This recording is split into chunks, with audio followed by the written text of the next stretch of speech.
Your favorite band's about to play a sold-out show, and you definitely got tickets. And drinks. Now hurry and make it back to your spot. Past this person and that person. About 20 more. Ooh, watch out for feet. Hey. Just keep going. A little further. Oh, there's your friend. Over here. Right where you want to be. Close enough to see the set list. And they're definitely playing your song. When you're with Amex, it's not if it's going to happen, but when. American Express. Don't live life without it.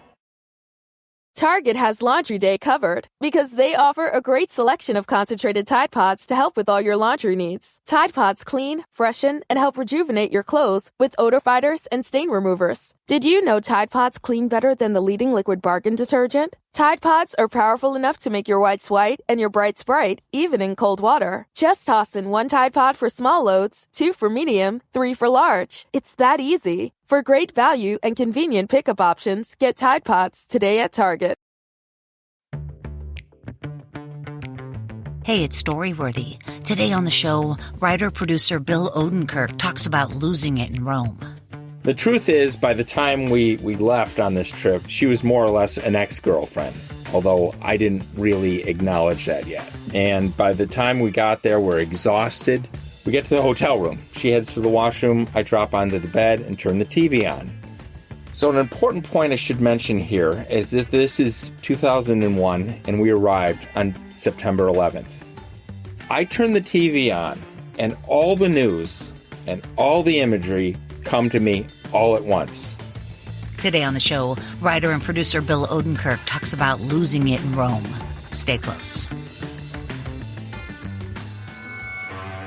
Hey, it's Bill Odenkirk, and you're listening to Storyworthy.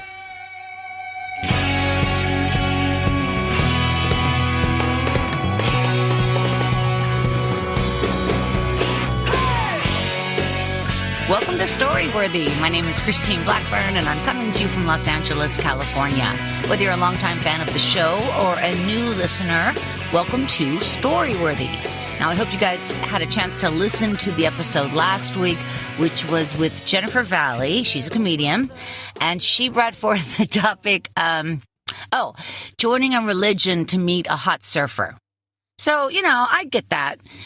And also she was a teenager in San Diego going to the beach every day. I mean, it seems like the absolute epitome of Southern California was Jennifer Valley and her little friends in bikinis, hitchhiking, because, that's the time, that was the 70s, 80s, whatever.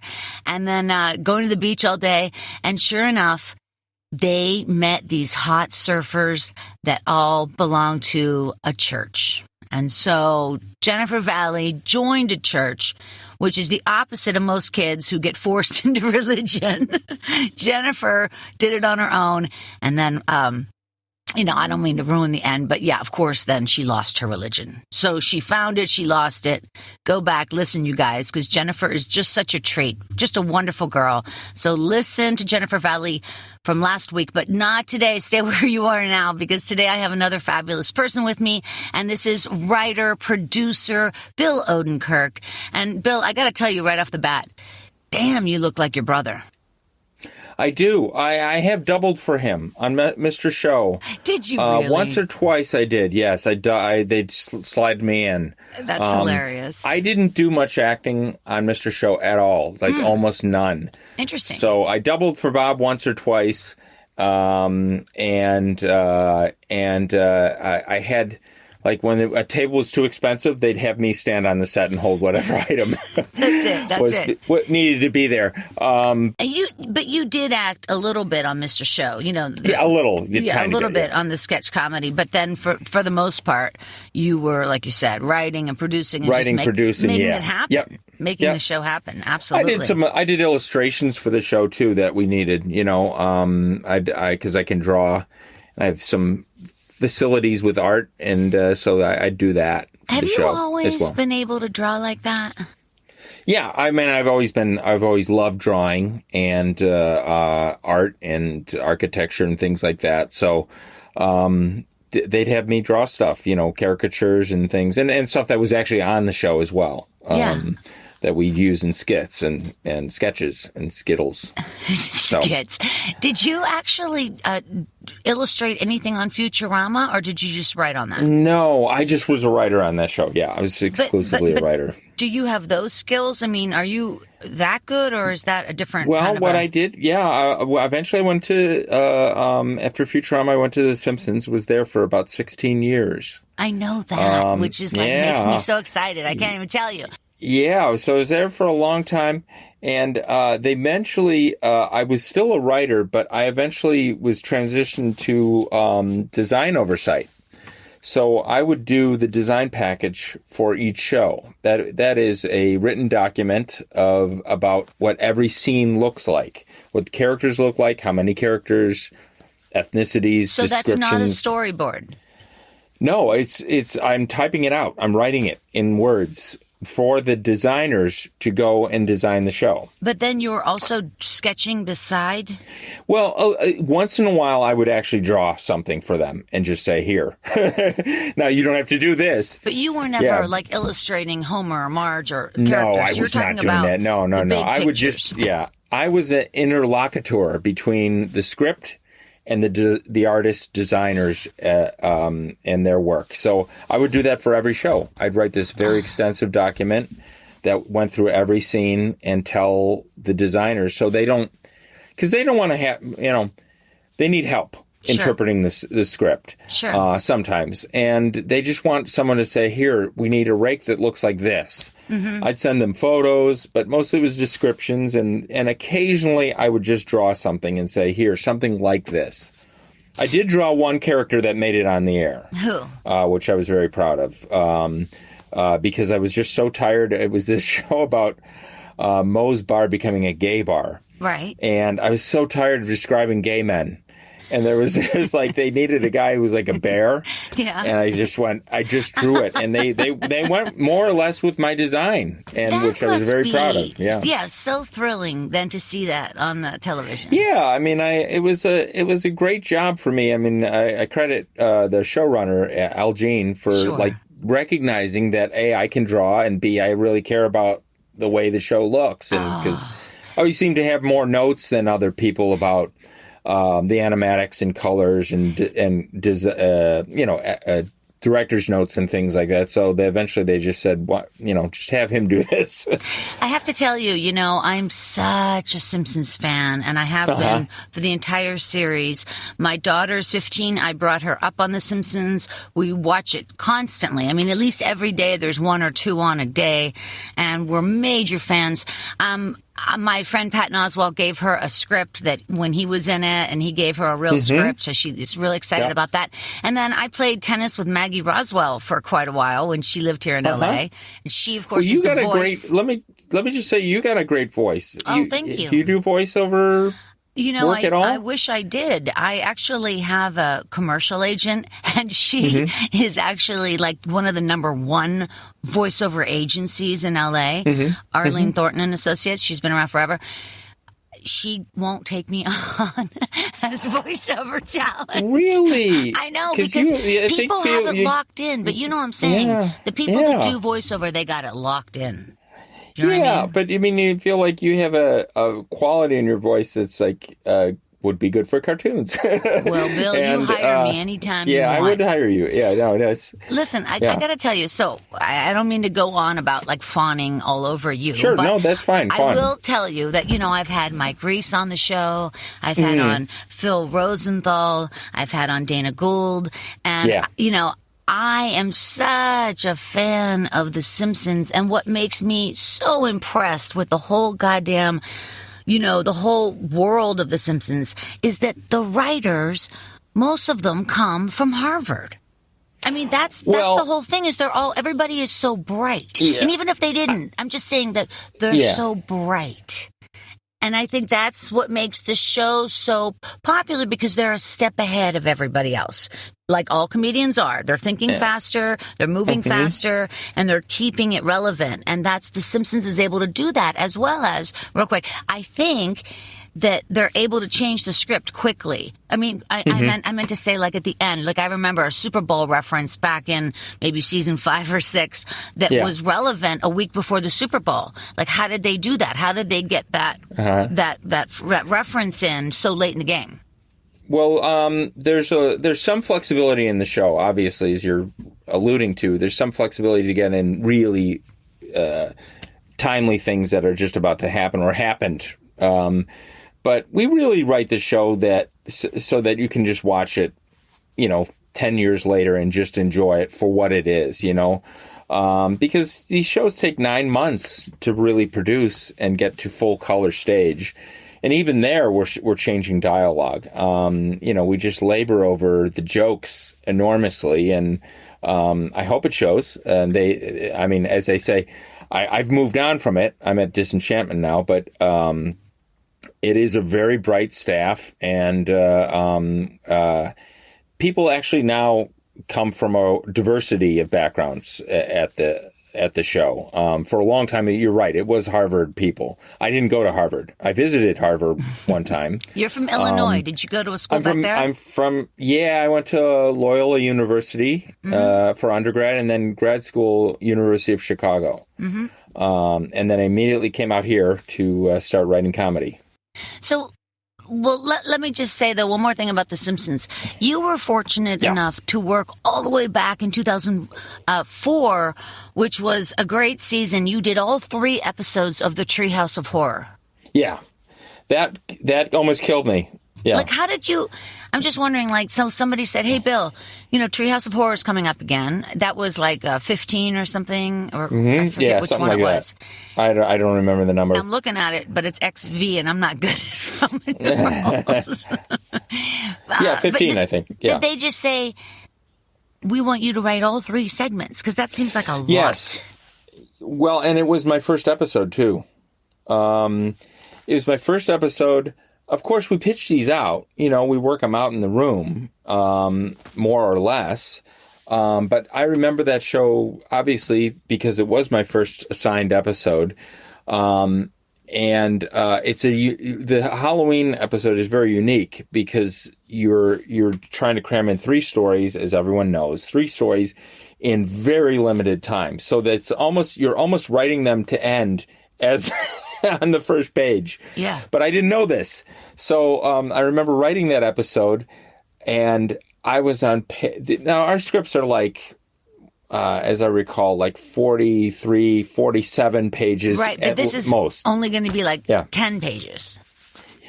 Yes, and I had finished the first story of this, and I was on page 21. And I called Matt Selman. I was like, I'm going to be fired. Yeah. I mean, I really thought I was going to be fired. I mean, you thought it was an hour show. Well, no, I knew the parameters. It's just, this is what they wanted in this particular story, and I'm on page 21, and I got 2 more stories to write.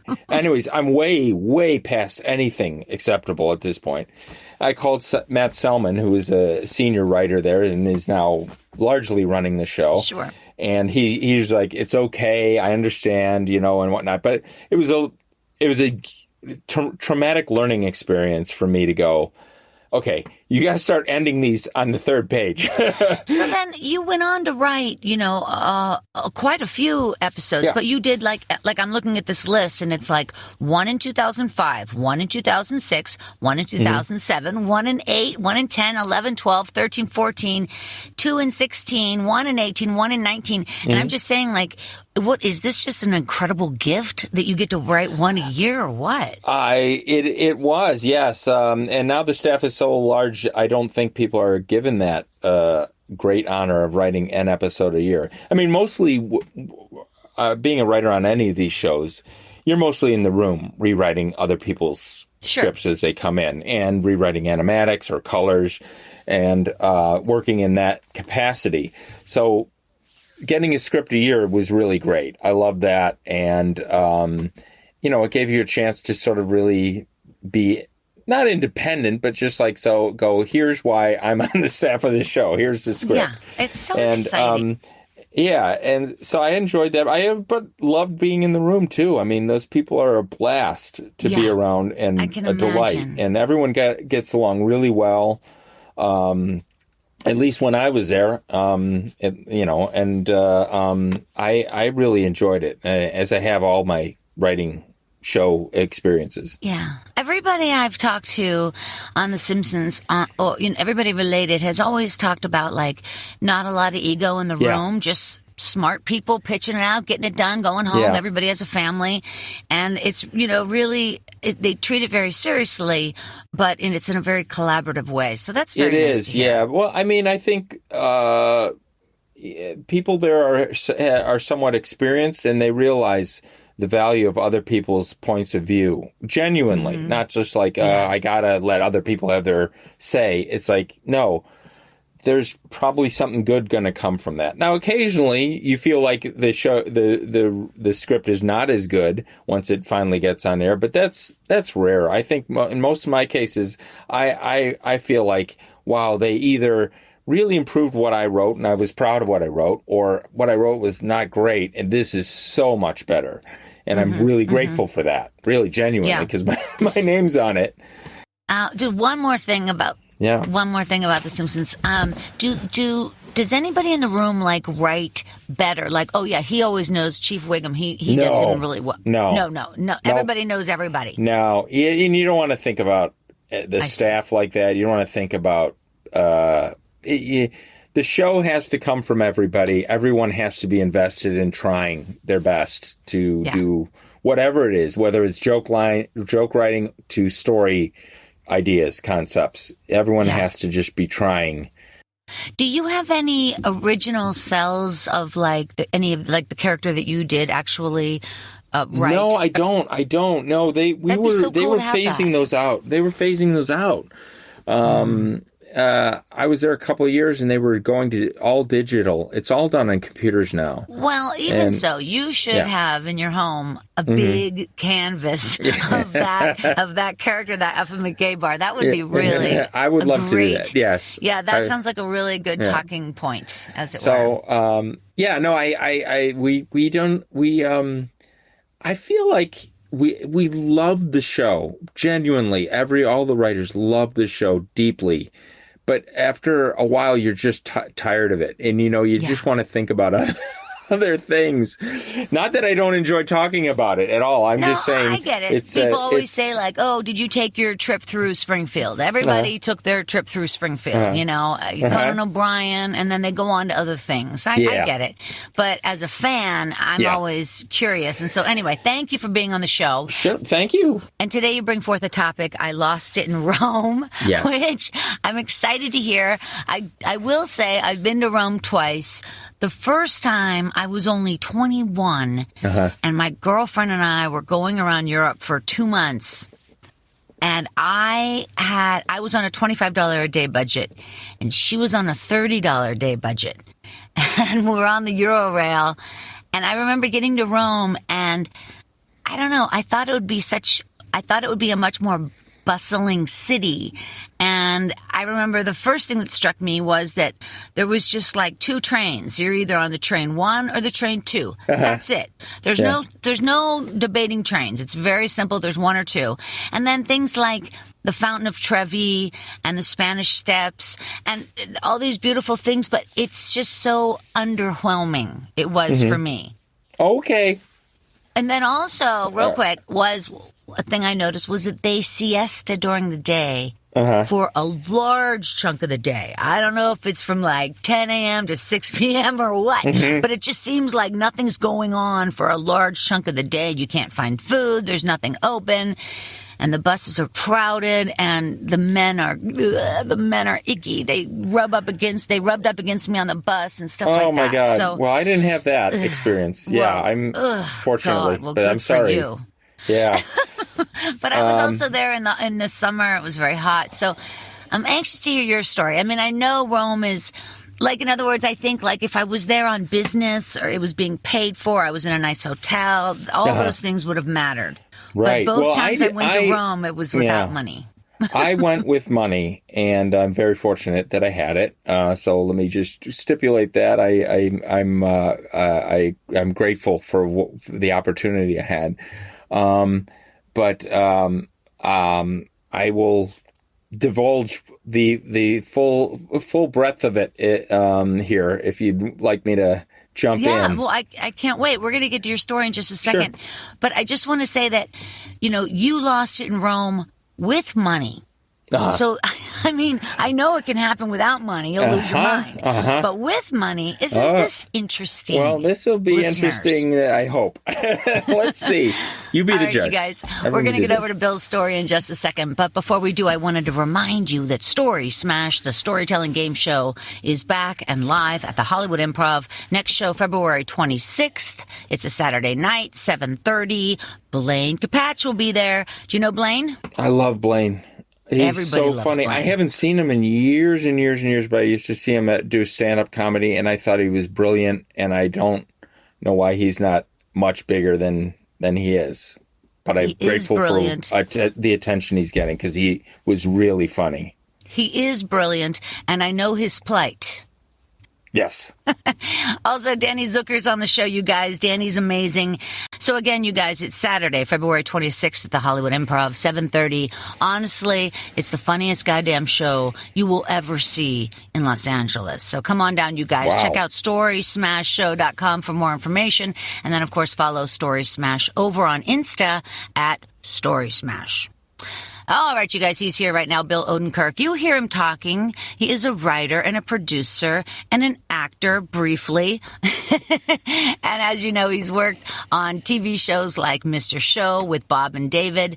And yet you are Bob Odenkirk's brother, which is so exciting to see his career out of control. Yeah. I mean, God. Well, it was Breaking Bad, That was a massive turn for him, and he was having a hard time. He'd been directing some movies that didn't really take off, and he had a lot of projects he produced that were brilliant, but they were not on anyone's radar, sadly. But then he did Breaking Bad, and they loved him. They kept him on. He was supposed to only do a few episodes, by the way. Wow. I don't know if people know that. Wow. Like as this, Saul. Well, did he ever really want to be an actor? Oh, yeah, absolutely. Okay. He loved being on stage. He loved improv. He loved, he's a great stand-up. I'm surprised he didn't stick with that, because I just think he did so well. Sure. He's great. He's just great as a stand-up. Yeah. And so, but yeah, they hired him on the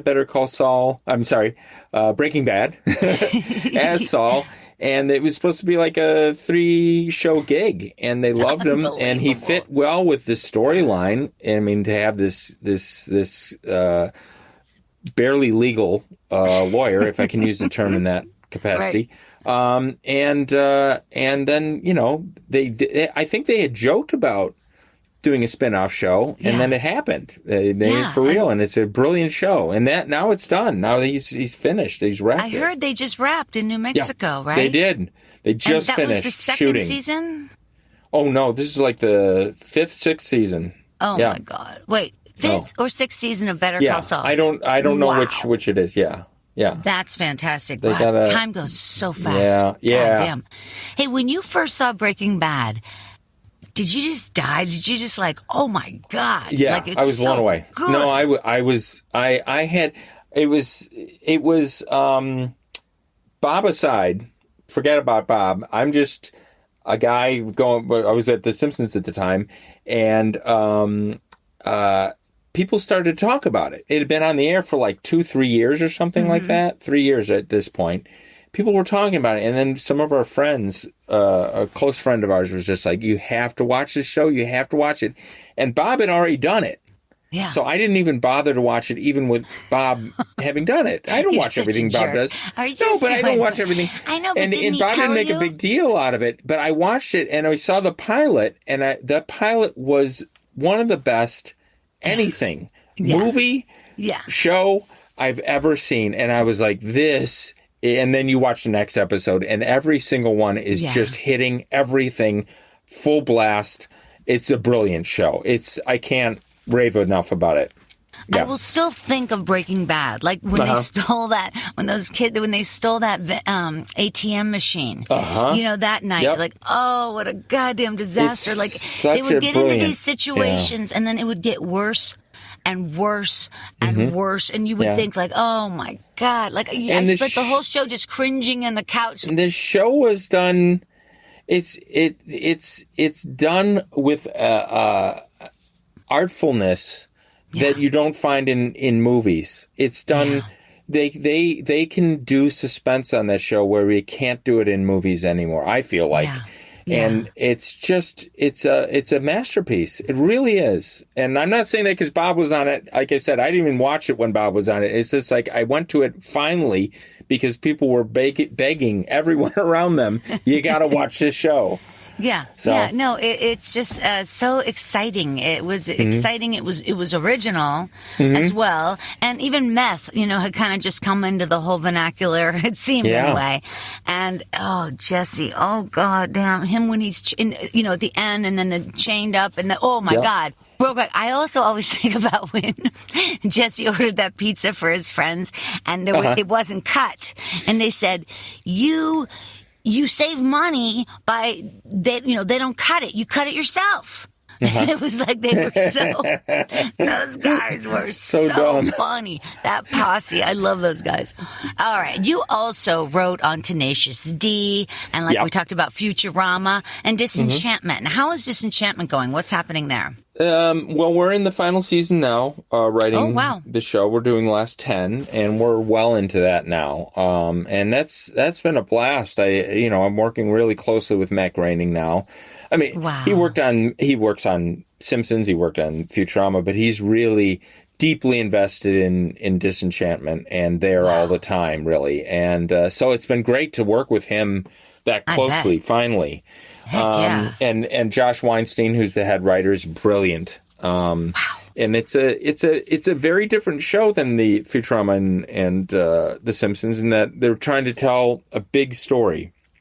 They laid out this multi-season story that they want to play out, and so it's like we're doing the smaller stories, but they were building always on this big, larger themes and storyline that they had worked out years ago. Yeah. Do you know the ending? Yes, I do. Interesting. Yes, but I can't tell you. Yeah, absolutely. It's going to be, it'll be a year and a half before it even gets on the air. Because, like I said, we're just writing it now, and this takes a long time to animate. It's a beautiful show. I don't know if you've seen how the animation is just stunning on that. Oh, yeah. Well, oh my gosh. It's all come so far. It's all so amazing now. It must be exciting knowing that it's ending. Because, in other words, so you get to really enjoy what you're doing. These people you're with are flipping brilliant. Yeah. I'm sure nobody's late to work. No. And late to Zoom. And late to Zoom. Oh, that's a treat, man. Isn't that a treat? We've been on Zoom, yeah. We've done it all on Zoom. Working from Zoom. But isn't it, it's a good thing, right? Yeah, I've bored people with this, my take on it. I love not having to deal with traffic. I love being able to be at home and do stuff at home and also get my work done, obviously in the room with people. I love it. That is just a gift. Love it.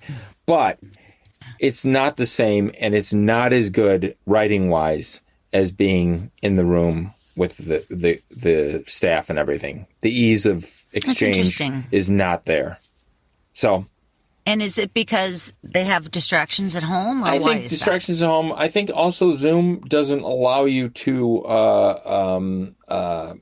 what I'm doing right now, lose your train of thought. It doesn't allow you any breathing room. You're locked in, and it's exhausting in that way. Do you think? Wait, are you saying you're locked in because there's a time limit? No, because you're staring into the camera. You have to be there and present to the room all the time. Whereas when you're in a writer's room, you can kind of daydream and let your mind go a little bit and get up and walk around. And there's a what? It's more amenable to. It's nuanced. Yeah. And also, it's easier to have exchanges. People can talk over each other, and you can pick up that he's going to talk, so you make space for him or her to talk, I'm talking over you right exactly. now. Well, no, but why don't you just get up and move around? Nobody would care. Yeah. You could start stretching right now if you people want, Bill. tend What do you to want to just, I feel like they have to be really on camera, is my feeling, is my sense of it. No, I know what you mean. Yeah, my girlfriend was telling me how she never has done her makeup so meticulously as how she's done it the last couple of years because she's on Zoom now, Me too. You too, yeah, right. You're just a very interesting person. You have a PhD in inorganic chemistry. Thank you. And now you're a comedy writer. So it all comes around. Yep. Right, I'm sitting in a closet talking to a computer. I recently threw away I was at my mom's in Pittsburgh, and I was going through my stuff in the basement, which is just, I do it once a year when I go home to see my mom. And I threw away all my diplomas, all the, Wow. It's like that hard-bound thing. It's like a book. Yeah. Listen to me. I threw them all away. Yeah. Wow. No, my high school and my college diploma. Yeah, because for what? Why would I want that? Ever? I don't know. But no, but I don't. So my sister's like, I would never throw that away. I'm like, okay, don't. But I haven't used it in 25 years. I've been in LA. What do we need? It's so stupid. I was just thinking, but a PhD, holy cow, that's an accomplishment. Did it take you a long time? Well, thank you. It took 7 years. Yeah, 7 years after college. But I was also working with Bob and getting into comedy writing at the same time. So to me, it was sort of, I was working two career paths at the same time. One was a lot more serious and a lot bigger commitment, but I was also getting into really writing comedy with him and I'd go to New York to SNL and help out with Bob writing stuff on that show. Occasionally, mostly we'd work over the phone. Yeah. And it was my first trip to LA was to come out here and help him with a movie he was writing. So while I was in graduate school. Okay, so now you're in graduate school and you're doing this stuff with Bob. Yeah. And did you ever think like, well, fuck this graduate studies. I'm just doing that. Yes, I did. But you did. About but you 4 didn't years. stop. Yeah, I was about 4 years into it, and I really was like, this is not right for me. I'm not constituted to do this stuff. And I have this other thing that I love, writing comedy and being with comedy writers and all that it implies. But I committed so much to it that I was like, I got to at least finish. I think you hold out. I did. You hold out some hope that at some point, maybe it'll kick in and you go, oh, okay, this is really what I want to do. I've worked so hard. There was aspects that I loved about it. Well, there had to have been a passion at some point. Yeah, absolutely. I was passionate about it. But over time, it took time for me to finally go, you know what? I want to do comedy writing because I know a lot of comedy writers. I'd worked with Conan O'Brien, Robert Smigel, obviously Bob, and a bunch of other people. And I felt like if these guys think I have something to offer, I'd love to do that. Amazing, yeah. And so it was as crazy as it sounds. It was a very gradual process. So then you did finish. Yeah. You did a dissertation. Mm-hmm. And what was the name of it? I can't wait for this. Oh my God! Let's hear Asymmetric catalysis with transition metal Lewis acids. So that was it. I did that one too. And it was, amazing. I have to say about my research, it was successful. I had a bunch of papers published. I wrote the dissertation. I had tons of successful results. So everything was very positive. I was just very unhappy in doing that. Right. And I knew that going into industry, which is probably where I would have gone, would have been even more limited and depressing. Yeah. So I'm glad I got out. I'm glad I had the option, and Bob encouraged me, and other people encouraged me as well. Yeah, because I don't suppose there's a lot of wacky people in that world. Look, at Futurama, there were 3 people with PhDs in science on that staff. Really? They'd gone to Harvard. They were written on the Harvard Lampoon, and then they went into science. And some of them had careers in science and then left and came out to LA to write comedy. I love that. Why not? I mean, why wouldn't really bright and creative people go, yeah, I'm a scientist, but I want to try this other thing. I think it makes fantastic. Perfect sense to me. Yeah. All right. There's a lot of people who were lawyers. Yeah, I've worked with. Yeah, I was a lot just of lawyers. going to mention that, and then I said, I'm not going to say it. But I did think in my that's mind. Not easy. That's I've not met many lawyers who are stand-ups. Yeah. But see, that registers to me. Like, I get that because I know that. I mean, I kind of understand the lawyer world, but I don't understand anybody in inorganic chemistry. Yeah, right. Because it's just so dense. It's science, and like I say, I worked with a lot of people, both at Futurama and The Simpsons, that had real, deep science backgrounds, credentials, and they left it to just to come and write comedy. Now, most of them had some experience writing comedy, like as you said, like at Harvard Lampoon. Right. So they had that background. They're like, I've done this. I have connections too. That's the other thing. It's like you wouldn't just probably, if you're working in a lab in I don't know, someplace downstate Illinois, let's say, let's put you there. You go, I'm going to go write comedy. You go, well, no, I have connections. I've written comedy. I know a lot of people in the comedy world, Yeah, in a way, it's a break. It's a big break in a way. Yeah. It's a big break, and it's easier to get, head out west if you have that, those people that you're going to be able to see out there or connecting out there. Oh, for sure. There's a difference. Okay. One more thing. You don't appear to be on any social media. Is that true? No. Yes. Just quickly tell me about that. You have email. Oh, wow. Great. Yeah. I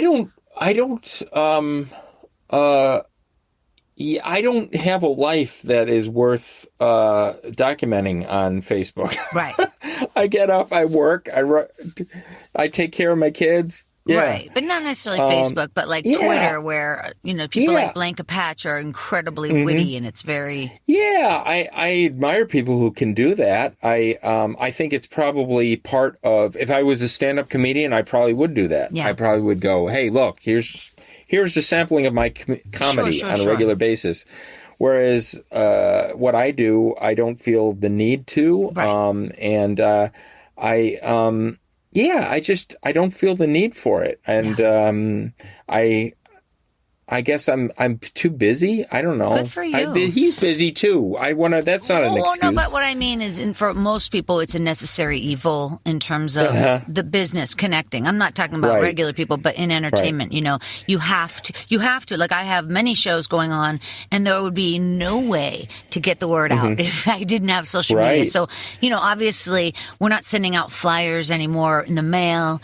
Everything is digital. So it's important to do. But I guess what I meant was, it's also, specifically for me anyway, Twitter, my audience knows Twitter, I'm always talking about Twitter, that, it's just so, like, if you even just went on and looked at Blanca Patch's feed, which could take you 10 years because he tweets constantly. Yeah. But I'm just saying, like, the entertainment value there is so incredible and so spot on by the people that you choose to follow. You wouldn't follow all this crazy stuff. You would just be looking at what you want. And most of that would be jokes from friends. So it's, that's the upside. I don't know. I guess I just feel like I'm doing what I want to put my energies into my work and my focus in my work.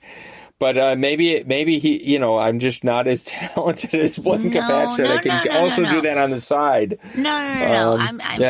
Everybody's different, and I admire that you don't have to be on it. But they're it definitely, like Twitter, it's just people's train of thought. It's like so that's really all it is, and it's also a place to put jokes so you don't forget later, and then you can go back and look. And I mean, I've definitely, because I'm a comic as well, and I've definitely, before I get on stage, if I'm not clear, I'll go into my Twitter feed. Oh yeah, I'll use that.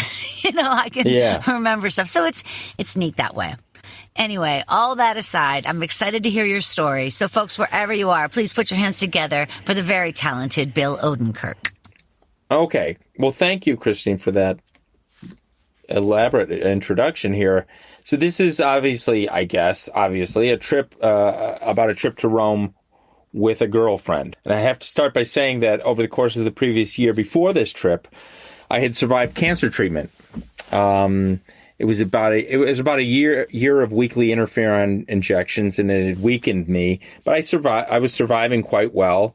And once I finished that and kind of recovered, we planned this trip about a month before leaving. But over that time, our relationship, which was not very good, got worse and worse.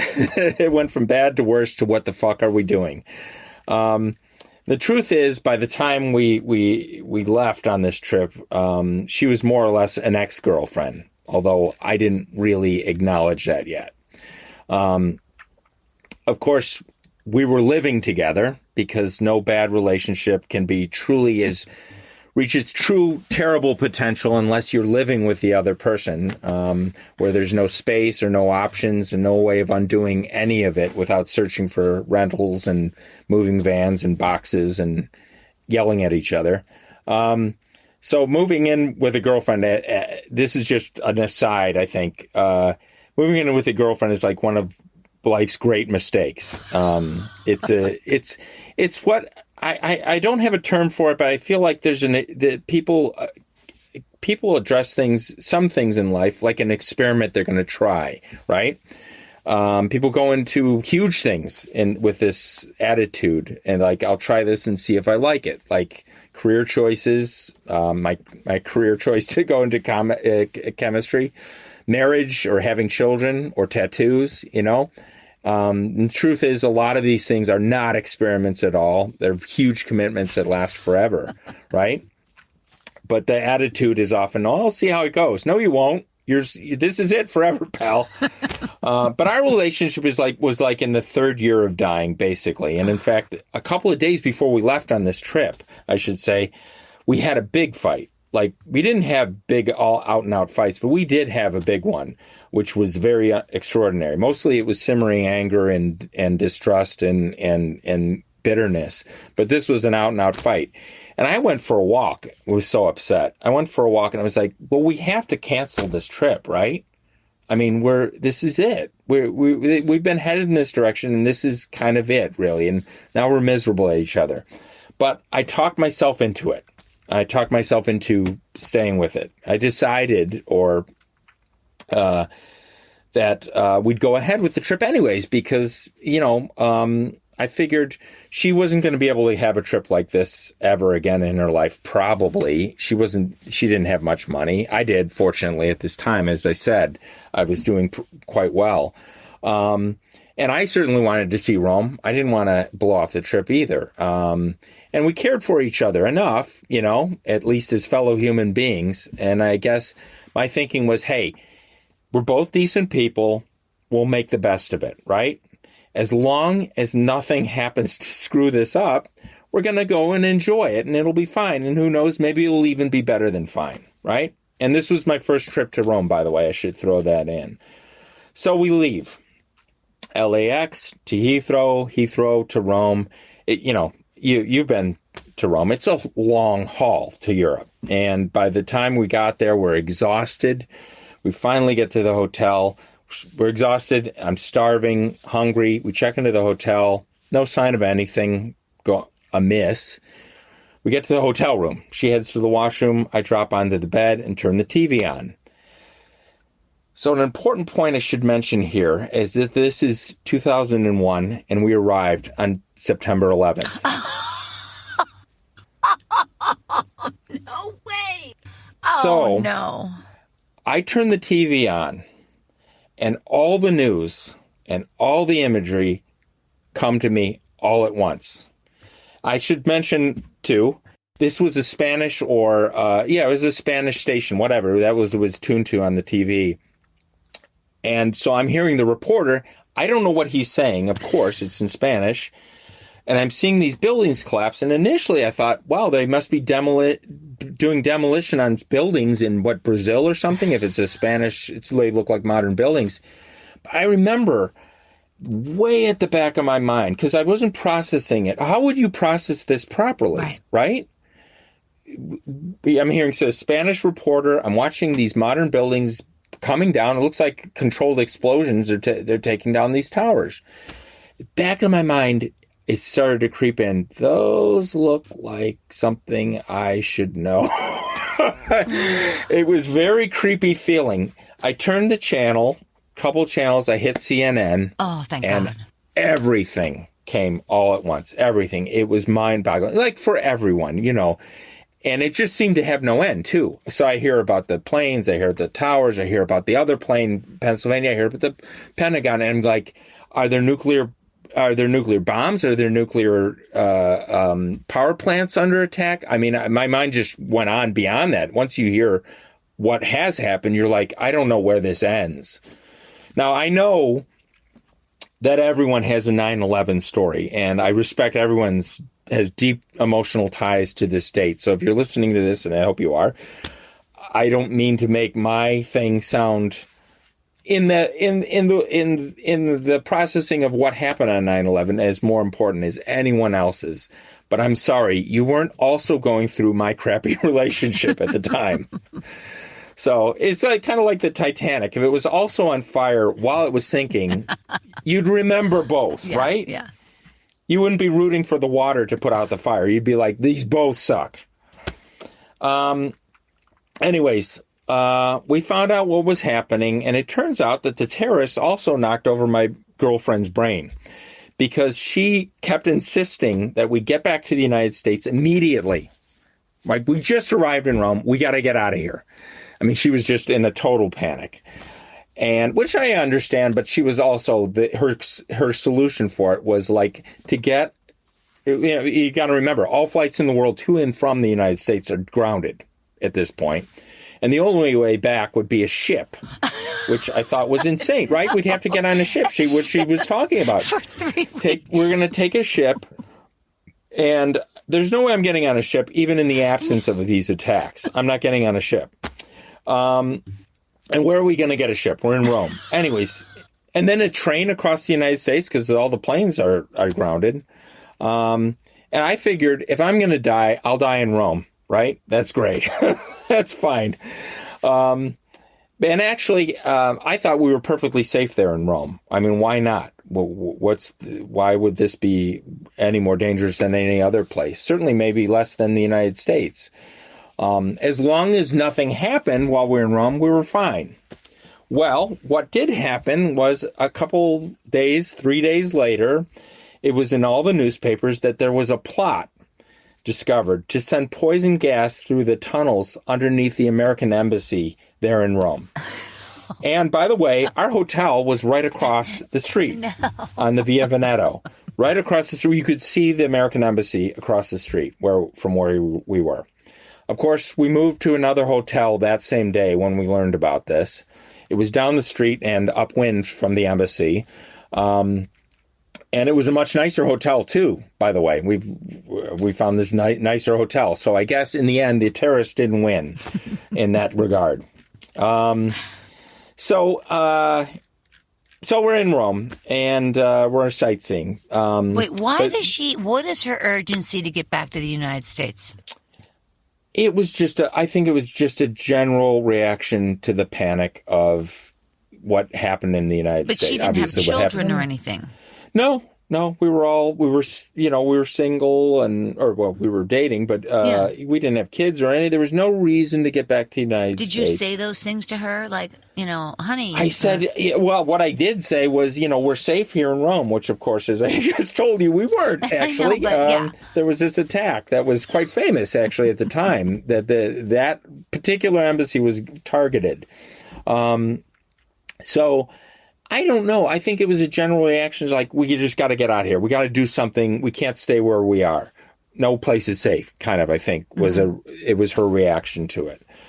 But that subsided. We decided to stay, obviously. And that was, thus began our very weird trip to Rome. But so the world events were dominating my thoughts, of course, as were the intergalactic issues of my relationship. Our first day on the trip, after our arrival, and all this had we learned all this stuff. For the next morning, we went to see the Coliseum. So we're there in this incredible, vast, historic structure. Everyone knows the Coliseum. It's beautiful and yet kind of horrific for what happened there at the same time. Basically, it's all you want in an experience on a trip anywhere, right? Is to be in a place like that and experience and to really, you're there and seeing it and touching it and everything. And I'm staring right at this, and all I can see, I swear, all I can see is the footage of those planes hitting the towers. It was bizarre. It's never happened to me ever in my life. But that was all I could. I turned to my girlfriend. I was like, I can't see what was in front of us. I'm still just seeing the horror of yesterday. And it was everywhere I looked. That's all I could process. And as time went on, and this was set to be a long trip because we originally had planned to go to Rome and then go down the coast. We're going to go to, is it Corsica or whatever? Is that right? Whatever. Yeah. We were going to go some other places, but we canceled all of that and just locked down, stayed in Rome. And which I think was a wise decision, by the way. But a few days later, I was passing the American Embassy. As I said, it was sort of near where our new hotel was still. And I was passing the American Embassy, and there were flowers and signs outside, signs of support and whatnot right out in front of it. And the American Embassy there is vast. It's gigantic. I think it's like 2 huge old mansions. Really? All of which are rung by, there's this giant fence barred fence around it. So you can see into it. But it's enormous property. But there was all these signs and flowers outside. And I walked down further along the compound and stopped for a while to take some photos. And there was a sign of support that had been put up. And this was in front of the gates there. But it was like a side area. It wasn't like where most people stop to photograph or see anything. Kind of an obscure place. But I was hanging out there getting these photos of it. And I heard these police sirens. And I was like, wow, whatever's happening is a big deal because that's a lot of police. And I'm like, oh, shit. The embassy is under another attack or some sort of threat they've perceived, and they're racing here. So I did the thing that anyone does. I stayed there because I wanted to see what the fuck was going on, right? What are all these police coming? They're coming. They're almost here. I can hear them. They're getting closer and closer and closer. And then 5 police cars pull up right in the curb, right in front of me. And this tall Italian cop gets out and he's like, give me your papers. Come here. He took my driver's license and everything. Passport. It was me. They were coming for me. They took your passport? Well, they took it to examine it and get a record of who I was and everything. I had stopped there for too long. And they were obviously watching the embassy very closely because of this terrorist attack that had been threatened. And I'm looking, there's all these police cars in front of me and all these cops getting out. And they took my information. I explained who I was. And that, I was clearly not a threat or anything, but they had my information. So I was hoping, of course, that nothing did happen to the embassy because they'd probably call me in at some point if it did.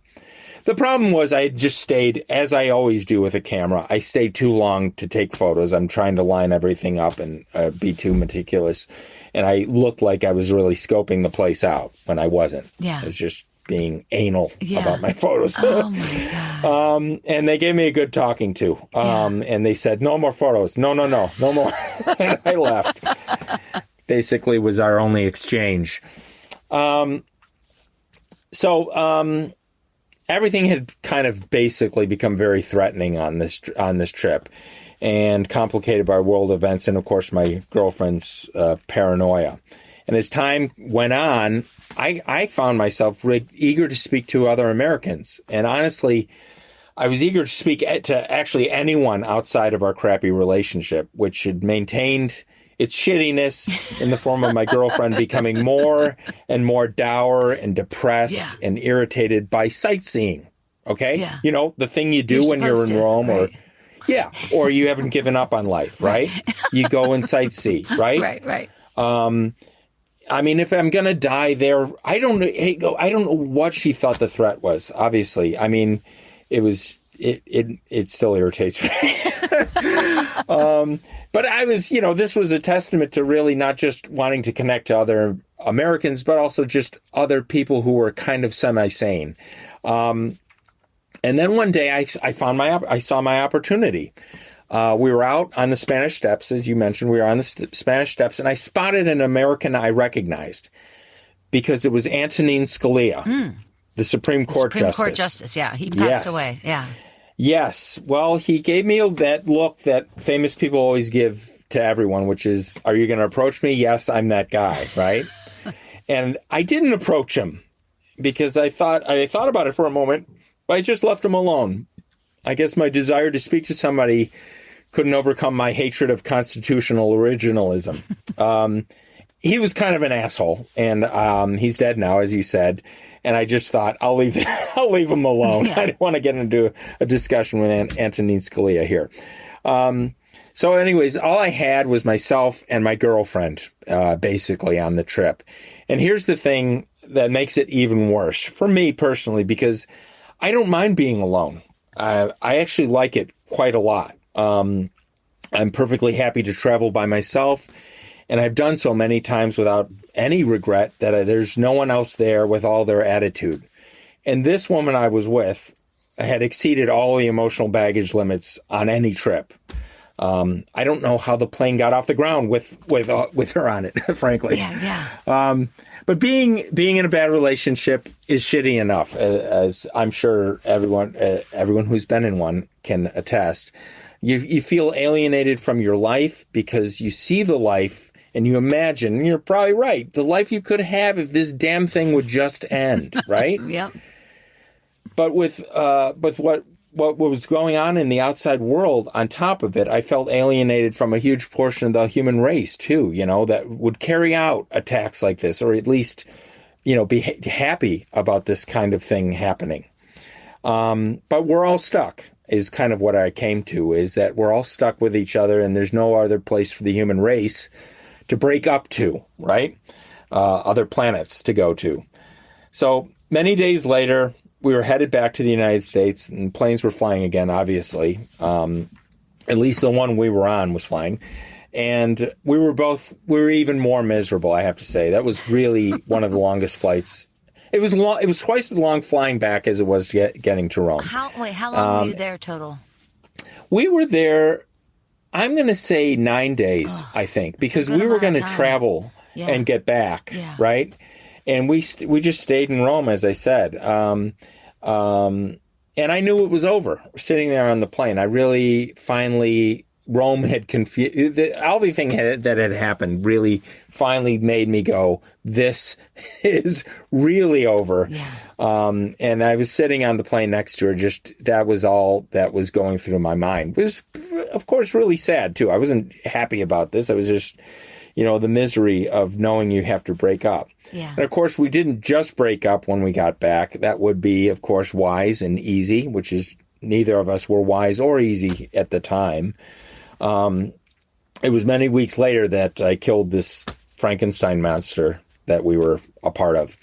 But I'm leaving off a big part of this story, I realize, which I will summarize right now, which is that I don't know what the point of it is other than nothing is neat. Your life isn't neat. The world isn't neat.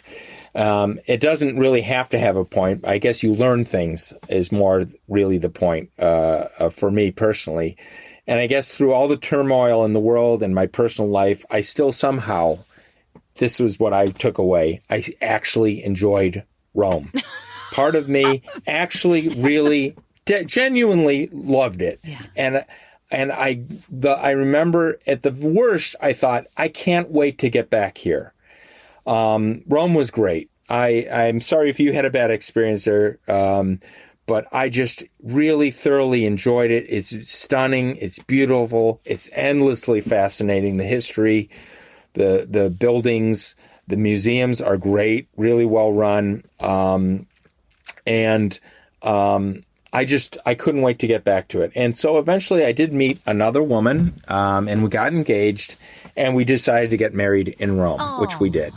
And it was beautiful. Sweet. It was a beautiful day, and we had a wonderful time there. And it certainly, reestablished that Rome is a great place to live. If you take nothing away from what I've just told you, Rome is a great place to go, as if you needed to be told. Did you stay in a different hotel altogether?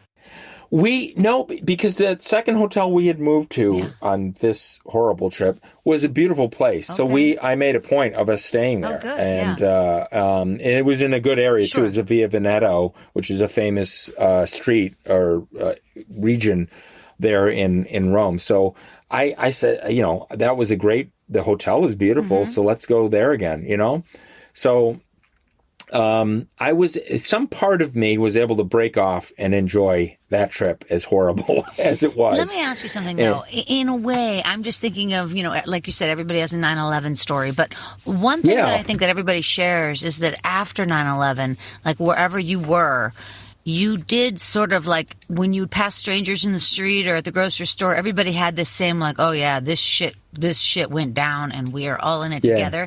I think there was a feeling of, so I'm just saying, no, Rome, yes, I was there without money, so it's a different situation, but with money and a beautiful hotel and being able to do certain experiences, yes, it would be different. Yeah. But also I'm thinking, and I'm not taking it away from your personal experience, but I'm just saying you also might have had a little bit of that lovey-dovey stuff that we all felt after 9/11, that you were community, right? And because those Italian people, they saw what you saw. We all saw the horror. Yeah. And so it might have been that you felt a little bit, that first trip, like kind of protected. Everybody was safe. Everybody was, like, you were never in Rome without that disaster. Yeah. I'm just saying, like, I don't know. If I was a rapist or like a pickpocketer or a mugger, I wouldn't have been so urgent to do that after 9/11. You take a break, right? Give the Americans a break. Everybody was a little chill after 9/11. Yeah, it was everywhere there. I mean, it was on all the headlines and everything. Obviously, it was like a small event.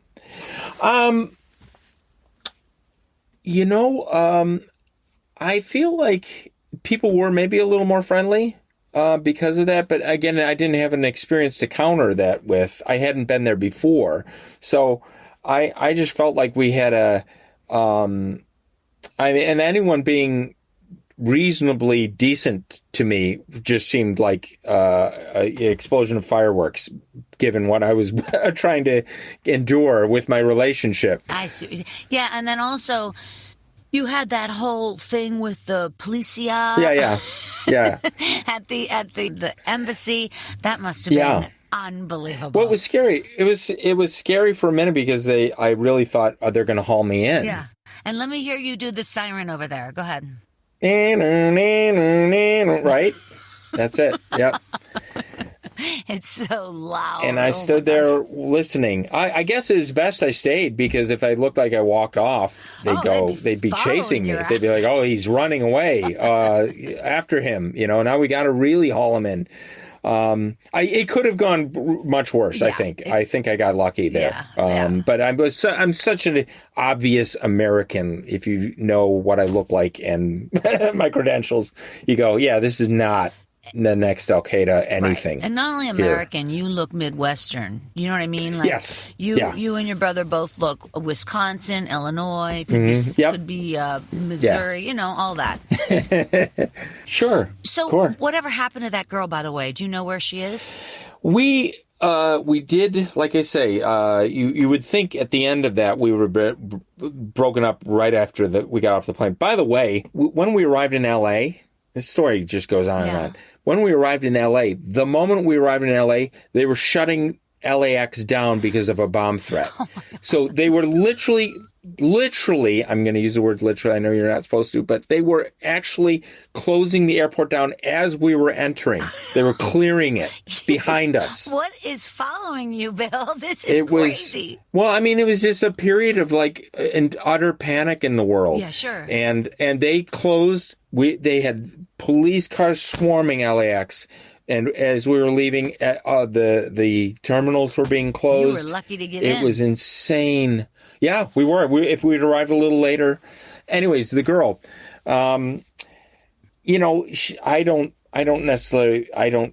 she had problems. We both did. I will admit we both had problems. And she eventually just went back to where she used to live, which was not California. Yeah. She'd been living in California for a little bit. She went back to where she was living. Yeah. I believe she's gotten married since then and whatnot, but we really lost contact. But we were together for like 3 years, and 1 year it was cancer treatment. Yeah, I was going to say congratulations on beating what you beat. I'm also a cancer survivor. Yeah, I know. So you beat it. You're done. You're good. You're done.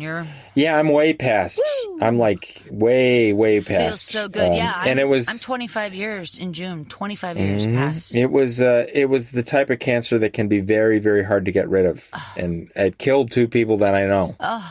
So happy you're okay. Yeah, thank you. How did you catch it? I had under my left arm, I had a lump in my lymph node. Yeah. You felt it yourself? I kind of knew what it was. I knew what it was. Wow. Kind of. I thought, well, maybe it's a swollen gland, but I kind of knew what it was because I'd had skin cancer on that arm. A big chunk taken out of you there. Yeah. And a couple years, it was about 4 or 5 years later, this lump under my left arm. And I was like, I kind of know what that is. And as soon as the doctor did the biopsy, which they do with a needle. Damn. He's like, you got to get surgery right away. Damn. And then I had a year of interferon treatment after that. God, sucks. All the cancer treatments, I mean, I'm helping my best friend through some stuff now, and everything seems so antiquated to me. Everything seems medieval, what we do for people in cancer. Chemo is poison. What are we doing? How could we not have gotten further along? And my friend's was an ovarian situation, and they have not gotten anywhere in 30 years with ovarian cancer. Wow. So it's the same thing as Gilda Radner had. They haven't gotten anywhere.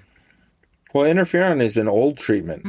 And in fact, while I was on it, because of the adverse effects that it had on people, it kills people. It will kill people if they don't really monitor it. Yes. If they don't monitor it really carefully, it'll kill you. And they were just questioning how effective it was against this. I had skin cancer and it had metastasized. That's what the cancer was. Yeah. And they wanted to make sure it was really effective. They weren't, because people are put through hell on it.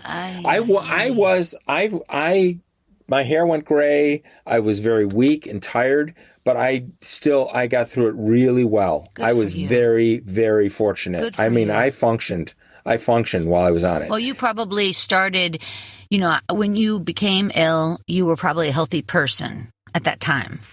I was pretty healthy, I'm just saying, being healthy. And, people go on about weight and everything. It's not about weight. It's about being healthy. So when this shit hits you, you can get through it pretty well. Even my girlfriend is beating this thing, stage 4. She's beating it because she went into it healthy. She doesn't drink. She doesn't smoke. All that little stuff that people think like, oh, screw that. Well, it actually kind of adds up because in life, everybody's going to get illnesses and sicknesses or whatever. And if your body isn't ready, to take that, I think that's, really, it affects the outcome. Well, I was lucky in this regard, in many regards, I would say the biggest one being the cancer seems to have really gone away. They were doing a retrial of interferon while I was doing my treatment. So it's like they're questioning whether this is useful at all.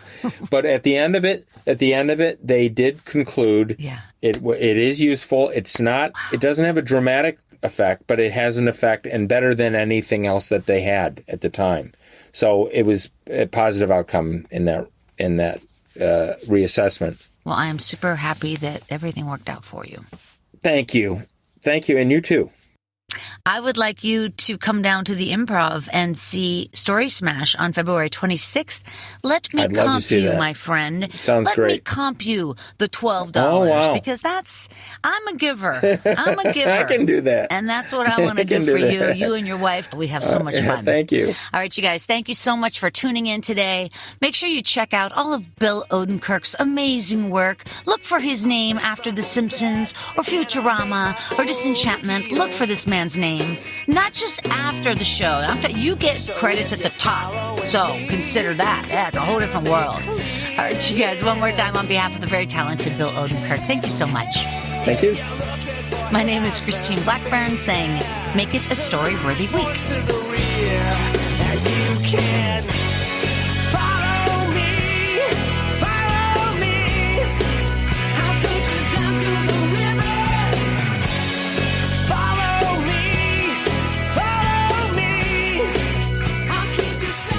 Thanks for joining us on the Storyworthy Podcast. We'll be back next week with all new stories.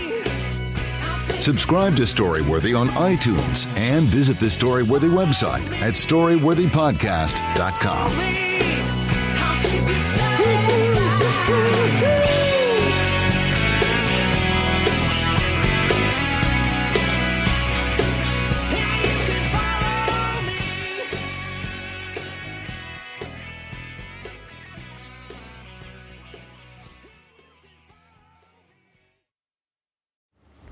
You made it.